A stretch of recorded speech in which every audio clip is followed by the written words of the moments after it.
In the history of violent crime in Nigeria, certain names stand out as a symbol of fear and lawlessness. From the 1970s onward, each decade seemed to have produced a figure whose activities shook the nation and tested the limits of law enforcement. After the era of Ishola in 1970s and Lawrence Anini in 1980s, the 1990s introduced a new and mysterious figure whose name would become synonymous with terror on Nigerians' highways. His name was Shina Rambo. His real name was widely reported as Olusegun Adesina Adisakuye, claimed to have been born in 1958 in Abeokuta, Ogun State. However, he grew up in Benin City, a place already associated with notorious criminal activities through the legacy of Lawrence Anini.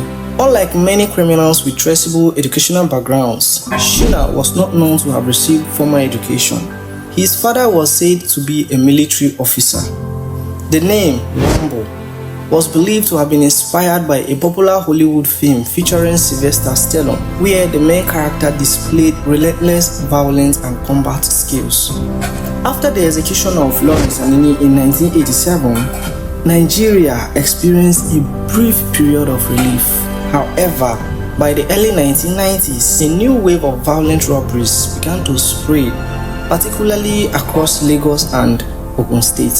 At the center of this resurgence was Shina Rambo. Unlike other criminals who targeted banks and homes, Shina specialized in hijacking luxurious vehicles.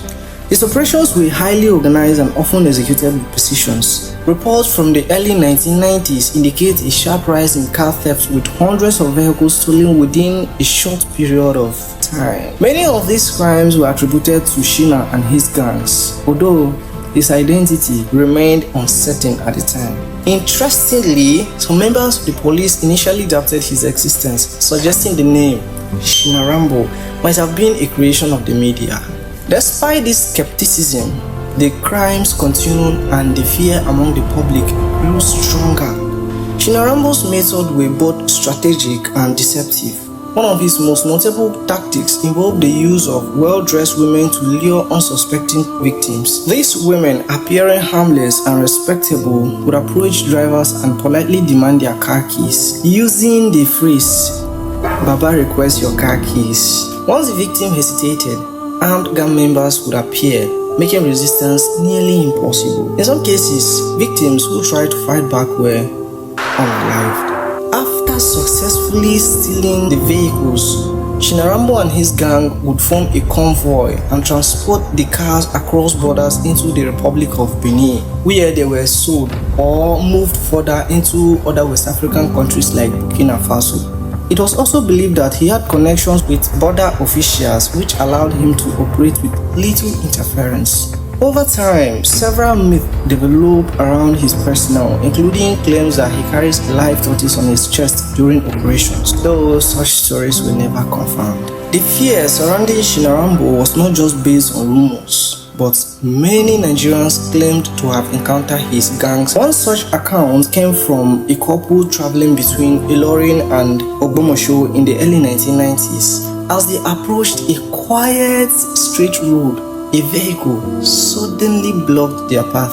Armed men began to approach, but the driver managed to speed off in time. Gunshots rang out, and although the couple escaped without injury, but their car was riddled with bullets. When they reported the incident to the police, they were met with reluctance. Officers reportedly admitted they lacked firepower to confront such criminals. Later, the couple learned that the gang operating in that area on that day was believed to be led by Shina Rambo, who had reportedly carried out multiple attacks across different locations within the same period. Shina Rambo's activities dominated headlines during his region. One notable incident involved the arrest of a newspaper editor after publishing a story claiming that Shina had attacked and injured police officers. This highlighted the level of tension and sensitivity surrounding his name. Despite the wide spread of fear, confusion remained. His identity was unclear, and conflicting reports made it difficult to separate fact from fiction. Yet his impact on public consciousness was undeniable. After nearly 2 years of terror, reports emerged that Shina Rambo had been arrested on December 30, 1992 in Porto Novo, Republic of Benin. He was reportedly captured by local security forces. However, his extradition to Nigeria became a subject of controversy. Nigerian authorities accused their counterparts in Benin of blocking the process. As the situation dragged on, uncertainty grew and no clear resolution was reached. In the absence of confirmed information, other criminal groups began to use his name to instill fear and continue similar operations. Gradually, Shina Rambo faded from the public attention, becoming more of a legend than a confirmed figure. For nearly 3 decades, Shina Rambo remained a shadowy figure of the past. Then, on November 8, 2020, he reappeared in a live radio interview with musician Yinka Ayefele. In the interview, he identified himself as Oluwashina Oluwagbeminga and admitted to being the same Shina Rambo who terrorized Lagos and Ogun State. He claimed that many people, including the police, believed he had been killed several times, yet he survived. He also spoke about his involvement in ritual practice, claiming he visited numerous locations in search of supernatural powers that could make him invisible or allow him to escape danger.